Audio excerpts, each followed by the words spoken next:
Hello. I wanted to go over the Aquamaxx HF M, which is a hang on the back all-in-one filtration for a saltwater tank, in case some of you guys are interested in it. I've had this for more than a year now, and I've moved it around to various tanks because it's very useful. Right now it's on a quarantine tank. We got some little guys down in there being quarantined. One of the ones is a minor demon from hell, also called a neon dottyback, which is one of my favorite fish. Anyway, I digress. I wanted to show you this.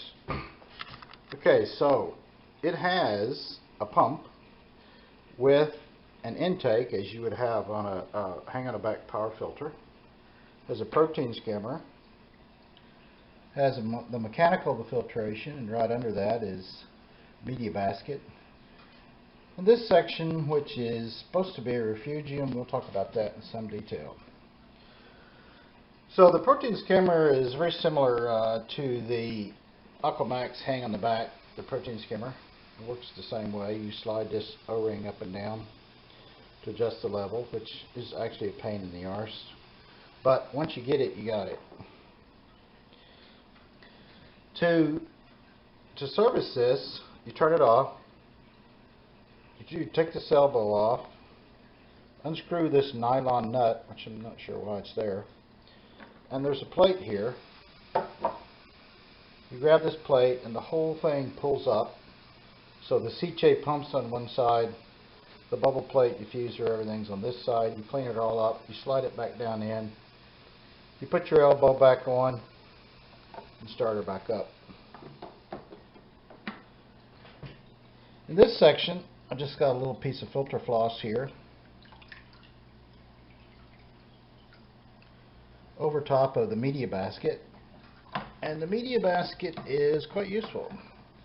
It's big. You can put whatever you want in it. I happen to have the Marine BioPure bio balls. Excuse my hand shaking, I'm an old man.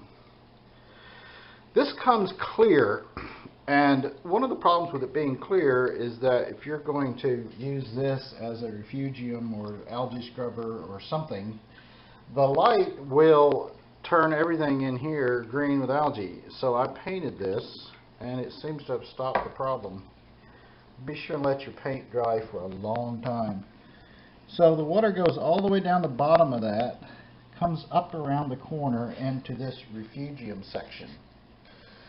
Now, this refugium section, the light is mounted on the outside. There's a clear window there that you can see, although it's dirty.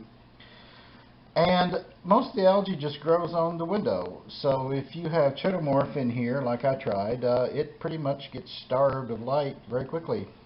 And it washes out this hole here for the output, so that's annoying. So I just put some live rock down in there, and I'm going to let nature take its course. Now, also you can mount your heater there. You see that. It's got probe holders and dosing ports, etc., etc. So here is the output I wanted to show you. It's really not very much. Based upon all the filters I've had in my short and interesting life, I would say that's about 150 gallon per hour output, maybe less. So you got to be careful what size tank you expect this to work on. This is a 20 gallon obviously, so it does a fine job in this quarantine tank. When you buy it, this output is extended way down in the tank, and I chose to cut that off because the protein was building up on the surface of the water, because there's no skimmer here. This is just a hang on the back. So I cut that off, so now when the water comes out, it breaks up the protein on the surface and keeps everything cleaner. Anyway, that's pretty much it. It's a nice kit. If you have use for it, you should give her a try. Thanks for watching.